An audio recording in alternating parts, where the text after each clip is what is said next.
Whether you're trying injectables for the first time or making a change to a new provider, the more you can learn about who your injector is before you're in the chair, the better that appointment will be. You're listening to Meet the Injector. I'm your hostess, Monique Ramsey, and today we are going to speak to Dr. Kiersten Riedler. Welcome, Dr. Riedler. Hi, thanks for having me. So I'll ask you more about your educational path in a moment, but I want to start with your philosophy and as it pertains to facial aging. And what do you kind of look at? Facial aging is a really complex process, and it affects every layer of the face, not just the skin, but also the fat, the muscle, and even the bone. And so what I counsel patients about is prevention is really key. So the main things we can do to prevent or slow aging are reducing our sun exposure, using sunscreen every day, not just when you're out in the sun, avoiding tobacco use, just leading a healthy lifestyle. But eventually we all succumb to time and gravity, regardless of what we do to prevent it. But luckily we have really effective treatments to reverse aging. Because aging is a multi-layered process that affects the skin quality, the loss and descent of fat, wrinkle formation, it's important to address all of those aspects, all of the layers of the face. We've actually learned a lot in facial plastic surgery over the past few decades about how important it is not just to remove excess skin, but also to reposition the volume, the subcutaneous fat, and replace the lost volume to restore a youthful look. Usually there isn't just one treatment that I'm going to recommend. It's going to be a multi-pronged approach with maybe neuromodulators like Botox to prevent wrinkle formation from muscle movement, and then also fillers to replace volume, fat transfer to replace volume, and then, of course, facelift and surgical techniques to reverse gravity. You mentioned bone. I find that interesting. Tell me what you mean by that. So they've actually done studies using CT scans of people's heads and faces over time and have shown that the jawbone actually gets smaller essentially over time, especially in people who don't have teeth. Dental loss causes accelerated aging for sure, but even something called the piriform aperture, which is the opening of the nasal cavity, that actually widens with aging. And so that leads to changes in the contours of your face. And also the orbital rims, the opening of your eye socket, essentially, that also widens because of bone loss as well. And so all of those cause deep structural changes that are going to affect our external appearance. Interesting. Yeah. So that's sort of why maybe as people get older, their eyes almost appear sort of sunken in a little bit. Yeah, it's because of loss of soft tissue, but also loss of bone. It's actually kind of depressing or disheartening looking at these CT scans over time and seeing how everything just kind of wastes away. But fortunately, it is what happens. So we just do our best to undo it. Right, exactly. In terms of advantages to being a female facial plastic surgeon, what do you think your advantages are? Well, I think it's a definite advantage because as a female, I think I can really relate to and understand my patients, their concerns, their aspirations. I, as an aging female, have a lot of the same experiences and concerns as my patients. And so I understand firsthand what aging changes pop up, where, when, and what to do about them. And just having the female aesthetic eye, I think, is invaluable. And what led you to this specialty of aesthetics? So I've always been interested in aesthetics and started reading about makeup and skincare as a teenager. And so in retrospect, it almost seems like an obvious choice for me, but it really was a long path. When I finished training, I thought I wanted to keep doing the broader scope of practice, encompassing all of cosmetic and reconstructive facial plastic surgery and some head and neck surgery, and felt like it might be a waste of my training to have spent so many years becoming skilled in so many different types of surgeries.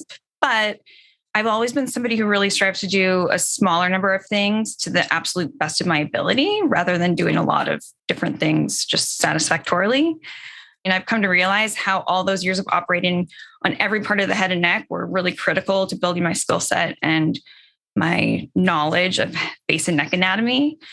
For example, training in head and neck surgery, we do a lot of cancer resections and basically take the face apart and reconstruct it. And so I've become intimately aware of all of the structures of the face and the neck, because even though now I'm thinking about what it looks like on the outside, I know what's beneath it and how that affects the external appearance. And that's also really important actually with nasal surgery, because the structure of the nose is very complex. And even the septum and the deeper internal nasal anatomy will affect the external appearance. Because I realized that aesthetics is really what I love, and it's really my major passion. And all of the training is really what makes me a good aesthetic surgeon. So what have you learned over the years from listening to patients? Listening to patients is one of the most important parts of my job, because every patient has different concerns and goals, and that's what they're coming to me for, is to address those. And so I can't even come up with a treatment plan without first listening to the patient. So that's really step number one when any patient comes to see me, is getting to know them, getting to know their motivations for surgery, getting to know what bothers them and what they're hoping to achieve. And what could a patient expect when they come to see you for the first time? The first step, like I just mentioned, is really just getting to know them, taking stock of their concerns, what they hope to achieve. And then I systematically evaluate their unique facial anatomy, focusing on what bothers them, because everybody's anatomy is different.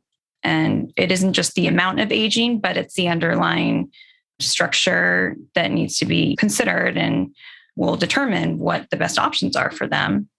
So then once I do my own facial analysis, taking into account what bothers them, I educate the patient about all the different options that we can use to achieve their goals, so that they are the one who are making an informed decision with all the available information. And we basically work together as a team to come up with a plan that they're comfortable with and that they are confident will help achieve their goals. So you mentioned San Diego. Mm-hmm. Tell us about yourself, where you grew up.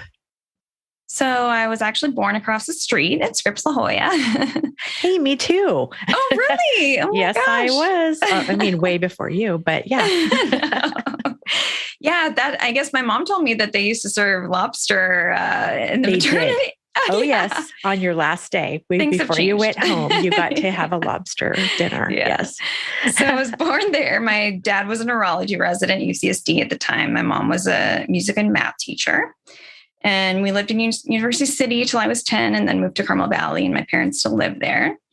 I graduated from La Jolla Country Day School, where my mom was a music teacher. And then I, left for training for college, med school, residency, fellowship, and then finally got to come back here for good a few years ago, and I never want to leave. So you can't just skip over that whole educational path. I'm not going to let you skip over the whole educational path. Yeah. So tell us, what does that look like? Because not everybody realizes how much time. So how does it start? So you were La Jolla Country Day, you graduate, and you go off to college. Tell us about it. Yeah.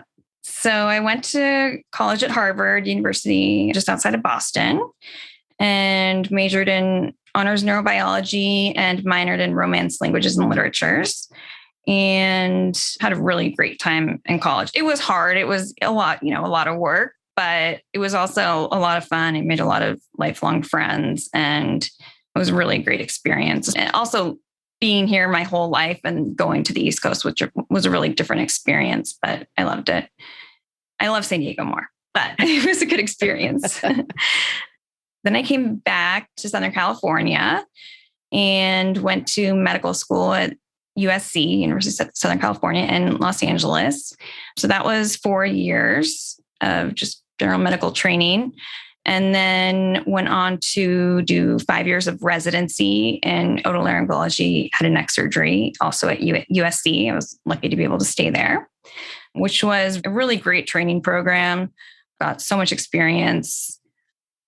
Thinking back on it, I don't know how I had the stamina to do all those work hours. I don't know if I could do it again now, but it was a really great experience. Learned a lot. And then went on to do facial plastic and reconstructive surgery fellowship, which was an additional year of subspecialty training.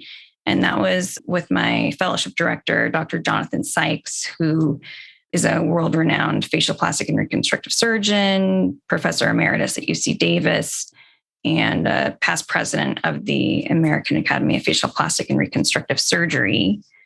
And during that year, it was all facial plastic surgery, and we split our time between Sacramento and Beverly Hills, where his two practices are located. Oh, interesting. What would you say you want listeners to take away from listening to this podcast? I hope listeners get to know me as a surgeon and as a person and see how passionate I am about facial plastic surgery and helping my patients achieve their goals, and know that I'm just here for them. That's nice. So tell us about when you're not being a physician. What do you like to do outside of the office? Well, one of my favorite things to do is cooking and baking. There's actually a lot of parallels I've realized between cooking and surgery, because just like surgery, cooking starts with devising a plan, compiling the ingredients and instruments, and then using your instruments to transform the ingredients into a finished product. And one culinary concept, it's called mise en place. I don't know if you've heard of it, but it's something I always think about when I arrange my instruments at the beginning of each surgical case. I think, okay, I'm doing my mise en place. I'm just arranging everything just like you do in the kitchen with your ingredients and instruments. So there are a lot of parallels, but then cooking has added benefit that you get to eat at the end. Now, I found out something cool, which is that you're bilingual. Oh, yeah. And so tell us about where you learned to speak Spanish and a little bit about the Spanish side of you. Yeah. So I actually started learning Spanish in kindergarten at Spreckles Elementary, which is a bilingual magnet school in University City. So that was my first exposure. But then I continued to take Spanish all throughout elementary school and then high school. And it was always one of my favorite subjects. I continued studying it through college, and I got a minor in Romance Languages and Literatures at Harvard. And then as a medical student and resident at USC, the majority of my clinical training took place at LA County Hospital, where about 70% of my patients were Spanish speakers. And while I could read and write Spanish really well, I wasn't quite fluent in spoken Spanish, and especially medical Spanish. So knowing how much speaking Spanish fluently would help me communicate with my patients, I decided to spend the summer after my first year in med school living in Guatemala. And I divided my time between medical volunteering and one-on-one medical Spanish instruction. And I think living in a Spanish-speaking country was really key, because I actually started thinking and dreaming in Spanish. So at that point, I knew I was probably bilingual. Yeah. And how long were you there?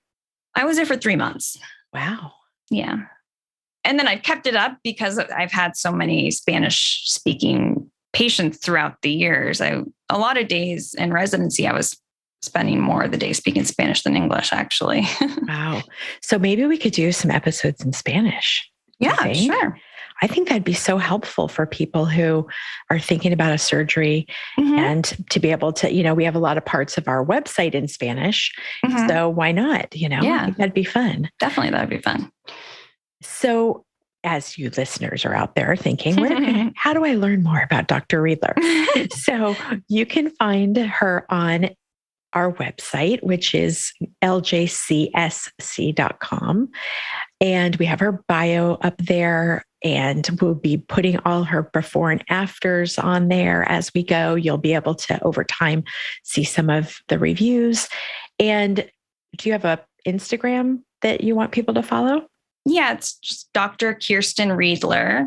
Well, thank you so much. And it was really fun getting to know you this way because you and I are meeting for the first time. Yeah. And so it's fun to be able to meet you and hear you and hear what your vision is for your patients and why you love being a surgeon. And so if any of you out there are interested in learning more about the things that Dr. Riedler does or want to schedule a consultation, all of our links in the show notes, all the contact info, everything is there that we talked about today. And so thank you again for coming. Thank you so much for having me. Looking forward to seeing you more of you. Yeah, likewise. There's no substitute for an in-person appointment, but we hope this comes close. If you're considering an appointment with this provider, be sure you let them know you heard them on the Meet the Injector podcast. Check the show notes for links, including the injector's website and Instagram to learn more. Are you an aesthetic injector or do you know one? You can be a guest on Meet the Injector. Book your free recording session at meettheinjector.com. Meet the Injector is made with love in Austin, Texas, and is a production of The Axis, TheAxis.io.